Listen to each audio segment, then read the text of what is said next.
Boa noite, pessoal. Boa noite. Mais um vídeo no canal. O vídeo de hoje nós vamos estar falando sobre Josias, o rei aos 8 anos, foi rei aos 8 anos, as reformas que Josias implementou em Jerusalém. Uma história bacana, a história de restauração. Vamos lá. Rei Josias rasga suas roupas, começando a narrativa de 2 Reis, capítulo 22, onde o rei Josias, sumo sacerdote Uquias, né, encontrou o livro da lei no templo. E aí o rei Josias, que tinha como um pai que era um rei perdido, quando percebe a diferença entre as instruções de Deus e as práticas de Jerusalém, né, do reino que ele estava conduzindo, ele rasga suas vestes, se humilha perante a Deus, em arrependimento, né, pelo que estava acontecendo no reino dele, nesse instante reino dele. Ao perceber como o povo havia se desviado dos mandamentos, Josias rasga suas vestes de arrependimento e humilhação. Chora e ora, temendo o julgamento de Deus. Deus comunica, né, Deus o perdoa, dá né, pelo arrependimento dele, dá todo um período de vida para ele, de governança do reino pacífico, e ele implementa uma reforma espiritual no reino de Judá. Certo? Começa a partir desse momento, desse arrependimento do rei Josias. Bom, qual era a prática existente nessa época? Está lá em 2 Reis, capítulo 21, está também no livro 2 de Crônicas, capítulo 33, o Vale do Rinom, né? Conhecido como Geena, né? Que na tradução para o nosso livro é chamado de inferno, certo? Mas no original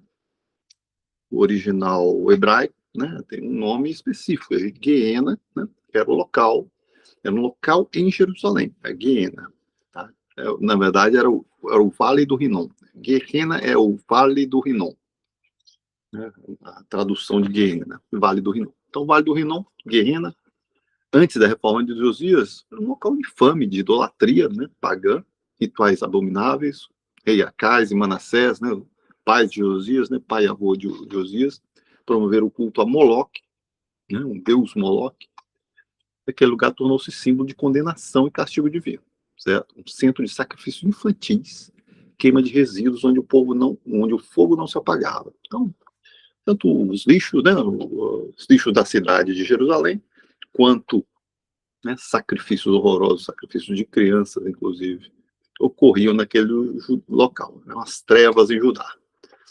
A reforma de Josias, né? O que o rei Josias implementou? Ele ordenou a remoção do poste sagrado de Aserá, né? A deusa Aserá, que é a esposa de Moloque, ela é representada por um poste que estava no templo de Jerusalém, né? Tinha sido colocado pelo pai dele.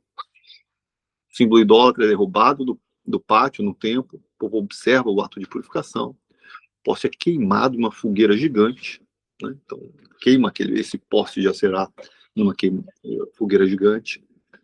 Não está escrito aí, mas ele também está no texto bíblico que ele queima os ossos dos profetas que iniciaram, dos sacerdotes que iniciaram essas práticas em Jerusalém, tá? Ou seja, os profetas que começaram essa prática foram lá no tempo de Jeroboão, certo? Estavam enterrados, retirou os ossos e botou na fogueira junto com a fogueira desse totem, né? Desse símbolo lá do poste sagrado de Aserá. Para que o poste deixe de ser sagrado, certo? Para que não tentem refazer isso, ele espalhou as cinzas de Aserá sobre as covas comuns dos israelitas, né, lá em Jerusalém. Espalhou as cinzas sobre eles, porque, né, tem a prática de deixa de ser sagrado, né, na lei, deixa de ser sagrado quando toca corpos, né, quando você toca corpos de mortos, você deixa de ser sagrado. Então ele, para dessacrar a deusa Aserá, ele jogou os corpos, as cinzas dela, sobre as valas comuns, para que nunca mais isso acontecesse em Jerusalém. Esse era o objetivo de Josias, né? Cinzas espalhadas, o local torna-se permanentemente profano, né? Profano, ou seja, impuro para sacrificar para Deus a Será. Então, essa foi a ação de Josias.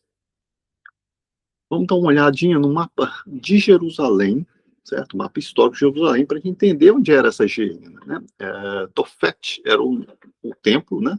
Tofete, onde ocorria um sacrifício de Moloque. Tá aí, ele estava ali próximo da piscina de Siloé, né? Tá vendo aí no mapa, certo? Você vê o Vale de Rinom cercando aí Jerusalém, tem o Vale de Rinom e tem o Vale do Cedron, certo?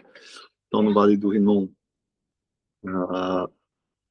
é o que era conhecido como Guerrena, porque lá era onde o fogo ficava, né? Ou seja, onde jogavam os lixos da cidade e tocava fogo em tudo lá. Então era um local, assim, que ficava fora da vista da cidade, certo? Mas era conhecido por todos como um local que o fogo não se apaga, certo? O fogo não se apaga por lá, porque tem sempre lixo, né? Um lixo tóxico, né? Tocando fogo, o fogo nunca se apaga porque ele está sempre jogando mais lixo por lá. Então, essa é a Guerrena. Esse é o inferno que é citado na Bíblia, nesse texto, né? No caso de Josias. Então, quando a gente fala no livro original, quando fala em Guerrena, é disso que nós estamos falando, certo? Um lixão que toca fogo o tempo todo, um local obscuro, que tinham práticas abomináveis de sacrifício, inclusive de crianças, e que foi extinto de Judá. Ok. Segunda Reis 23, capítulos 15 e 19, versos 15 e 19, vão trazer duas informações adicionais. Além disso, o altar que estava em Betel, o alto que fizera Jeroboão, filho de Nebate, que fizeram pecar Israel, aquele altar e o alto dele derrubou. O que nós estamos falando? Estamos aqui no Segunda Reis, ele está retornando na história de Jeroboão, foi o primeiro rei das tribos do norte, certo? Depois do reinado de Salomão, né, o reino foi dividido, e Jeroboão foi o rei das tribos do norte. E Jeroboão mandou fazer dois altares, né? Um em Betel e outro na cidade de Dan, e colocar lá bezerro de ouro. Para quê? Para que os israelitas não descessem para Jerusalém para adorar no templo, certo? Então, não, vocês não precisam adorar no templo, não. Tá aqui os seus bezerros de ouro, vocês adoram aqui. Então, tinha um em Betel e tinha um na cidade de Dan. O livro de Segunda Reis narra que o de Betel, né, o templo de Betel, também foi destruído por Josias. Josias, né, expandiu sua ação e foi até Betel, né, e o ataque em Betel derrubou ele também. Também todas as casas dos altos que havia na cidade de Samaria, as quais os reis de Israel tinham feito para provocar o Senhor a ira, Josias as tirou. Ou seja, ele foi realmente, avançou, não ficou só restrito ao reino de Judá e a Jerusalém, não. Foi lá no reino do norte e avançou nisso. Só que a questão é que a Bíblia não fala sobre o templo de Dan. E o templo de Dan fica na região que já estava fora do alcance do rei Josias, certo? Provavelmente, pelos historiadores mapeiam, isso já era a região da Síria, certo? Então, o templo de Dan já era fora dos arredores da área de governança de Josias. Não, a Bíblia é silenciosa, não diz o que aconteceu. Porque era um tempo, porque a gente está falando isso, porque é um tempo que tinha as mesmas práticas, certo? Um tempo que tinha as mesmas práticas que Betel, que tinha as mesmas práticas lá da Guerrena, do Vale do Rinom. Bom, esse tempo que nós estamos falando, bom, era feito nesse buraco aí, que nós estamos vendo aí, que vai ser conhecido como as portas do inferno, né? que é na cidade de Bânias. A gente tem no canal uma passagem só sobre a tribo de Dan, né, e as conexões com a Fenícia, que ajuda a entender um pouquinho dessa formação. Mas O principal é saber que no norte de Israel, né, a base do Monte Hermon tinha um outro templo que continuava com as mesmas práticas e que era esse templo. Ele só vai ser resolvido, né, o problema desse templo só vai ser resolvido no tempo de Jesus, certo? Então, se Josias está resolveu 2 locais, restou um terceiro, e esse terceiro quem vai resolver é Jesus. Por quê? Porque esse terceiro local, Bânias, né, seria conhecido como a futura Cesareia de Filipe, que vai ser onde Jesus inaugura a Igreja de Cristo. Se você ler com atenção sua Bíblia, quando tem aquela confissão de Pedro, que diz, né, Pedro, quem você, Jesus pergunta a ele, a Pedro, né, quem você diz que sou? Você é o Filho de Deus, né, e, e Jesus disse, né, você foi Deus que te revelou isso, e você é Pedro, e sobre essa pedra erguerei a minha igreja. Ele está aí, nessa cidade, na cidade de Cesareia Filipe, que era conhecida como as portas do inferno. Por quê? Porque tinha as mesmas práticas que tinham sido extintas por Josias lá em Jerusalém, certo? Então nós estamos no cima de Israel, no norte de Israel, né, na região da Síria, na base do Monte Hermon, na cidade de Cesareia Filipe. Bom, eu vou passar muito rapidamente, deixar na tela. Se você quiser, você pausa o vídeo e lê esse texto, mas que está falando dos rituais que eram praticados lá. Mas eu não vou nem discorrer sobre eles, mas está na sua tela se interessar. A questão é como Jesus resolveu, né? Como Jesus extinguiu a prática daquela cidade, Cesareia Filipe, com a mensagem da cruz, certo? A mensagem da cruz ocorre e a transformação, né, daquela região, né, do entorno de Israel, né, se Josias resolveu na região de Jerusalém, na região da jurisdição de Israel, vamos dizer assim, certo? Jesus vai resolver em todo o resto, certo? Todas as nações do entorno, certo? 350 anos depois da crucifixão de Jesus, vai ocorrer um ato de governo do imperador Teodósio, certo? Que é o Edito de Tessalônica. Levou 350 anos, né? Porque foi no ano 380, 350 anos depois da morte de Cristo, a igreja cristã vai ser tornada igreja oficial do Estado romano. Bom, isso não aconteceu do dia para a noite, né?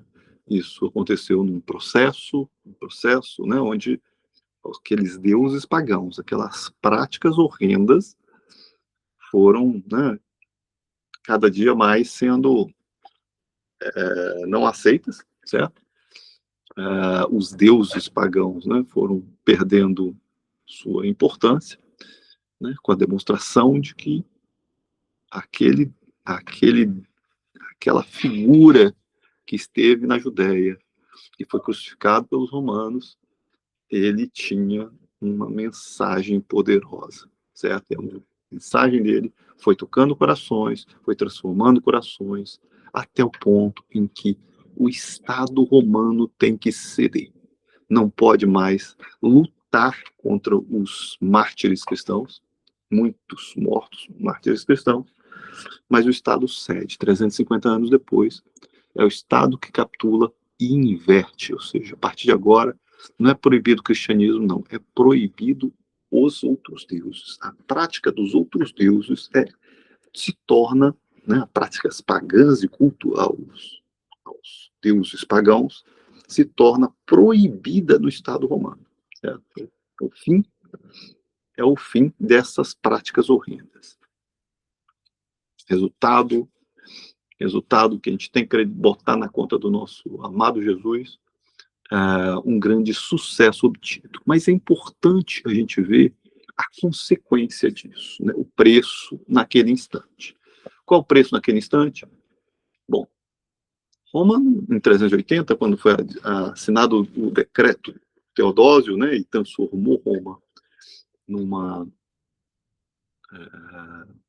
a igreja, a religião cristã na religião do Estado Romano, isso não foi sem o preço. Qual foi o preço? O preço foi a substituição do poder, certo? O que é a substituição do poder?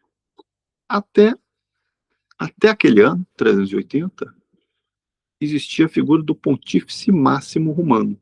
Quem era o Pontífice Máximo Romano? O número 1, o primeiro Pontífice Máximo Romano foi César Augusto, em 43 a.C., certo? Então, desde 43 a.C., todos os governantes de Roma eram chamados de Pontífice Máximo, certo? Em 380, Teodósio passa o título para o líder da igreja cristã. Então, o título de Pontífice Máximo vai passar para Damaso I. Ele agora é o chefe da igreja e não do Estado, porque o Estado vai se diluir na sequência, certo? Então, o Império Romano está preparando a mudança. Ele já não... Ele mesmo se transformou, não foi conquistado. Roma não foi... O Império Romano não foi extinto.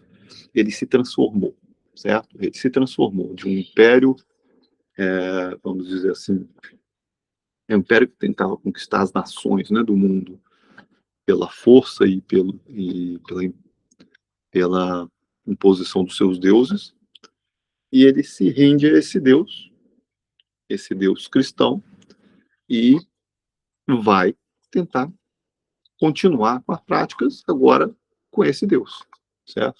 Então, a partir de Damaso I, o primeiro Papa, em 380, ele assume a função de sumo pontífice. Então, imagina o que está acontecendo em 380 a.C., então. Depois de Cristo, desculpa. Imagina os senadores romanos, né, que adoravam deuses pagãos, e o poder está migrando agora para dentro da Igreja de Cristo.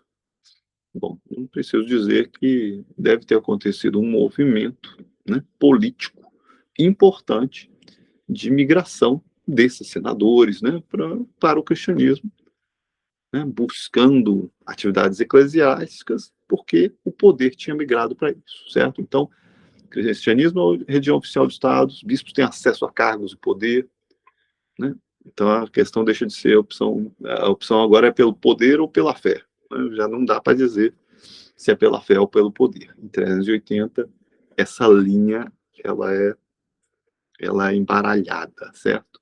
Poder e fé se tornam juntos, né? A adoção da batina por benefício, né? Relação com o governo de Cristo, né? Bom, de Damaso I, se a gente contar de Damaso I até João Paulo II, que em 1998 começou seu mandato como Papa, ele teria sido do centésimo 28, né, 228 pontífice máximo da Igreja, certo? De Damaso I até o Papa João Paulo II seriam 228 pontífices máximos da Igreja. Se você contar de César até o início, ele daria 300, ele seria o número 343, né? Se César foi o primeiro pontífice máximo, João Paulo II seria o pontífice máximo número 343. A Igreja se transfigurou, né? O discurso oficial foi de que, né, o pontífice máximo é da sequência de Pedro, né? Então, Damaso era o 37º descendente de Pedro. Esse é o discurso oficial da Igreja. Mas o fato histórico, se você for lá no fato histórico é que Damaso I recebeu o título de pontífice máximo que pertencia a Teodósio, certo? Então, o imperador de Roma deixa de ser imperador, né? Deixa de ser pontífice máximo e passa a ser Damaso I, o chefe da igreja, o pontífice máximo romano. Essa foi a troca de poder que aconteceu em 380 depois de Cristo, a oficialização da igreja cristã romana. Bom, muitos anos passaram, muita história passou por debaixo dessa água, muita água passou por debaixo dessa ponte. Em 1965, a reversão já estava começando a acontecer. Que reversão? A igreja rejeita a acusação de deicídio contra os judeus, certo? Desde lá de trás, a igreja cristã acusa os judeus de deicídio, ou seja, de matarem a Deus. Os judeus mataram a Deus. Saca, né? Não foram os romanos, foram os judeus que mataram a Deus naquela cruz. Isso em 1965, uma declaração da igreja romana diz que, né, isso não é, a igreja reprova e condena em nome de Cristo o ódio, as perseguições e as manifestações de antissemitismo dirigidas contra os judeus em qualquer tempo e por quem quer que seja. Que seja, o que se passou na sua paixão não pode ser imputado a todos os judeus sem distinção. De então, nem aos judeus de hoje. A acusação de deicídio não tem fundamento doutrinal. Essa é a declaração Nostra Aetate, né, de 1965, da Igreja Católica Cristã Romana. Em 1998, o Vaticano abre os arquivos da Inquisição, outro capítulo delicado da Igreja de Cristo. Então, em 1998, o Vaticano abriu os arquivos da Inquisição, no início do governo do Papa João Paulo II, certo? Bom, o que sai desses arquivos é marcante também, que é a lista de condenados póstumos pela Santa Inquisição, certo? Então, deixa claro que, além, né, de queimar na fogueira os hereges, muitas vezes os hereges mortos, né, se tirava os ossos deles para serem queimados na fogueira também. Essa prática de incineração dos restos mortais, né, que é uma desonra, a lógica é de uma desonra eterna, né, para dizer que você está indo para o inferno. Essa era a lógica, essa era a mensagem que se dava. Ela é uma mensagem muito parecida. Na hora que eu ouvi a narrativa de Josias, eu falei, nossa, como parece a história, né? Como as histórias têm similaridades. Para ter uma ideia, só para ilustração das figuras póstumas condenadas, eu estou trazendo 3 nomes aí. João Ferreira, 1645, né? Teve queima dos ossos em Évora. Quem foi João Ferreira? João Ferreira é o João Ferreira de Almeida.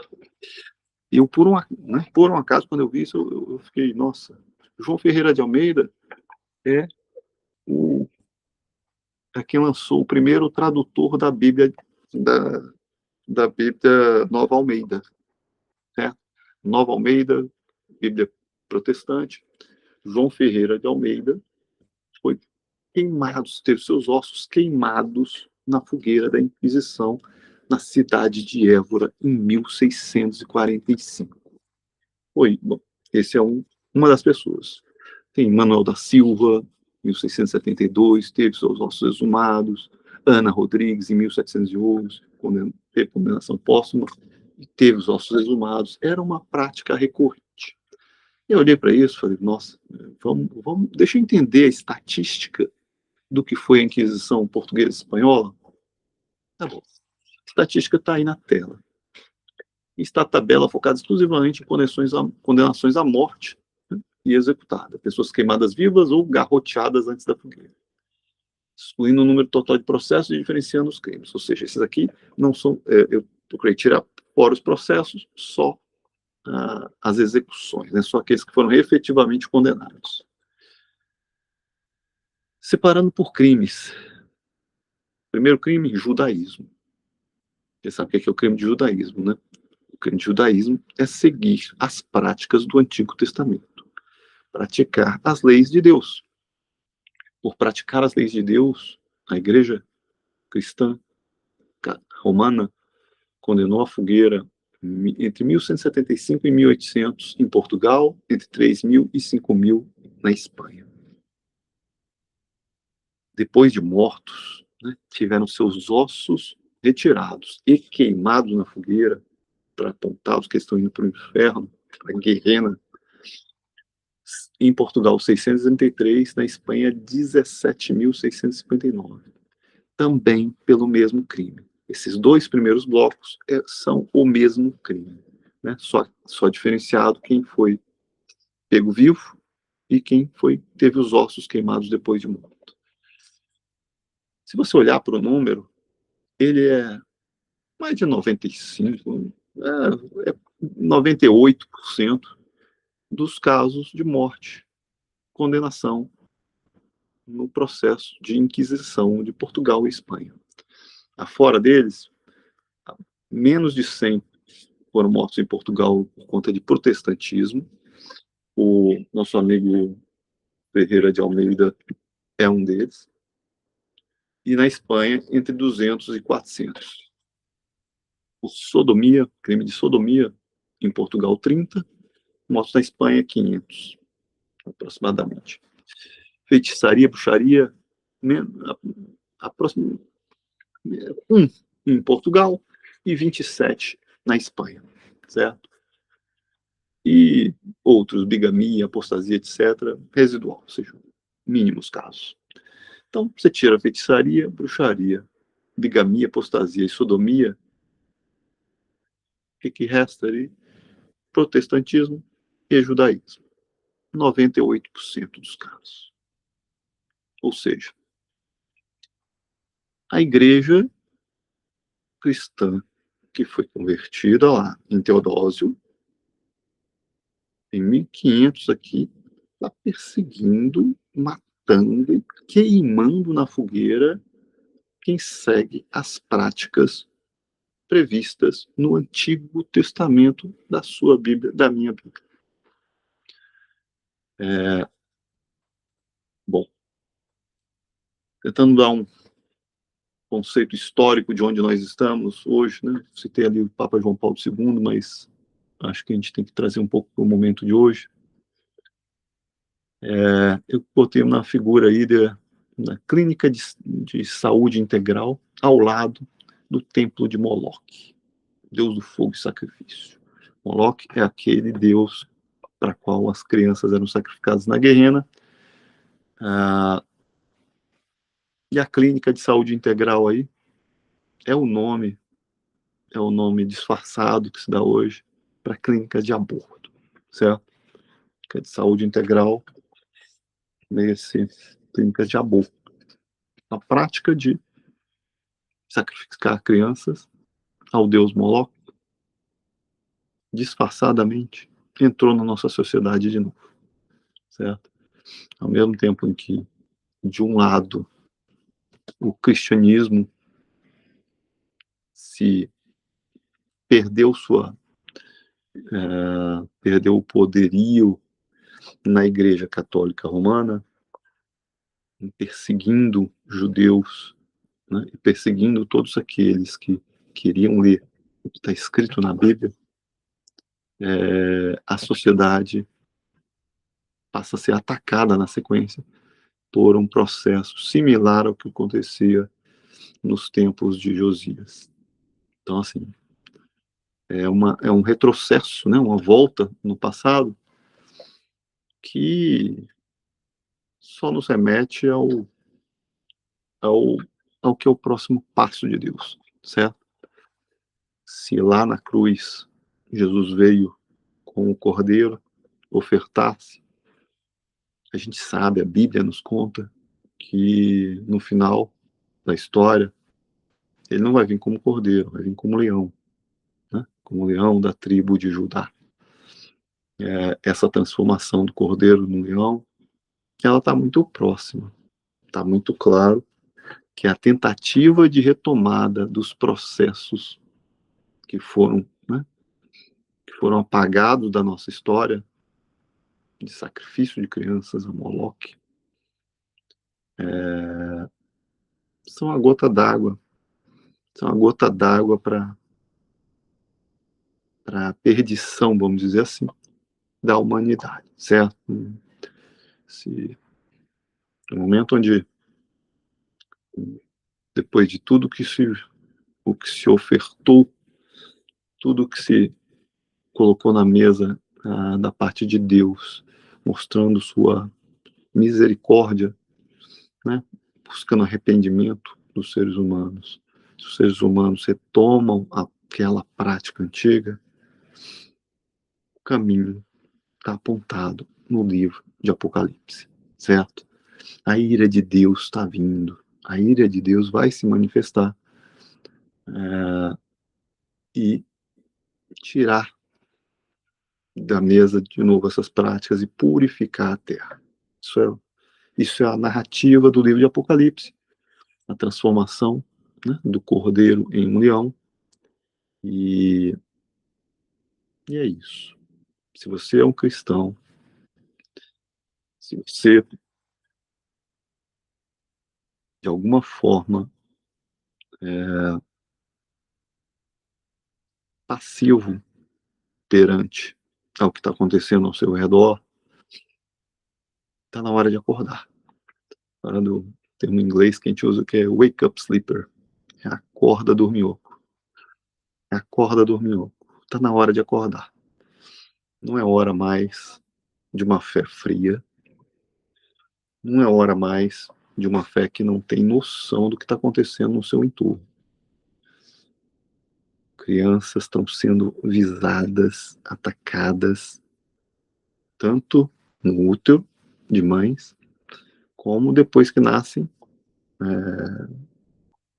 tentando se transformar, transformação de sexo na infância, práticas assim, absolutamente demoníacas, que estão acontecendo no nosso entorno. Deus não está morto, Deus está vivo.